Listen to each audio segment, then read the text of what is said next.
Premium കോട്ടണില് yellow ഷെയ്ഡില് നല്ല ഭംഗിയുള്ള 3 piece set ആണ് കേട്ടോ. സൈഡ് ഓപ്പൺ ആണ്. പാന്റിന് രണ്ട് സൈഡിലും പോക്കറ്റ് ഒക്കെ വരുന്നുണ്ട്.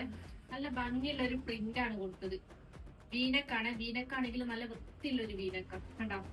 കംപ്ലീറ്റ് ഹാൻഡ് വർക്ക് കൊടുത്തിട്ടുണ്ട്. കംപ്ലീറ്റ് വരുന്നത് ഈ ഒരു മിറേഴ്സ് വരുന്നത് ഒറിജിനൽ മിറേഴ്സ് ആണ് കേട്ടോ.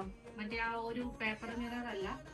3/4 സ്ലീവിന്റെ എൻഡിൽ ഉണ്ടോ ഒരു എന്ത് കളറാ, സിൽവർ കളർ ഇത് ത്രെഡ് വെച്ചിട്ടാണ് ഹൈലൈറ്റ് ചെയ്തത്. ബാക്ക് സൈഡ് നോക്കുകയാണെങ്കിൽ സെയിം പ്രിന്റ് തന്നെയാണ് കേട്ടോ ബാക്കിൽ വന്നത്. സൈഡ് ഓപ്പൺ ആണ്. പ്രീമിയം കോട്ടൺ ആണ് മെറ്റീരിയൽ വരുന്നത്. Plain colour bottom. ബോട്ടത്തിന്റെ രണ്ട് സൈഡിലും പോക്കറ്റ് വരുന്നുണ്ട്. ബാക്ക് സൈഡ് എലാസ്റ്റിക് ആണ്. താഴെ ചെറിയൊരു കട്ടിങ് കൊടുത്തിട്ടുണ്ട് കേട്ടോ. ബോട്ടത്തിന് ഒരു ചെറിയൊരു ഓപ്പൺ, ഇതുപോലെ ഒരു ഓപ്പൺ, ചെറിയൊരു ഓപ്പൺ കൊടുത്തിട്ടുണ്ട്. ദുപ്പട്ട വരുന്നത് പ്രീമിയം കോട്ടണിൽ വരുന്ന ദുപ്പട്ട. നല്ല ലെങ്ത്തും വിടുത്തുള്ള നല്ല ഭംഗിയുള്ള യെല്ലോ ഷെയ്ഡിൽ വരുന്ന ദുപ്പട്ട. അപ്പൊ ഇതിന്റെ ഡീറ്റെയിൽസ് അറിയാൻ വേണ്ടിയിട്ട് സ്ക്രീനിൽ കാണുന്ന നമ്പറിൽ വാട്സപ്പ് ചെയ്യാം.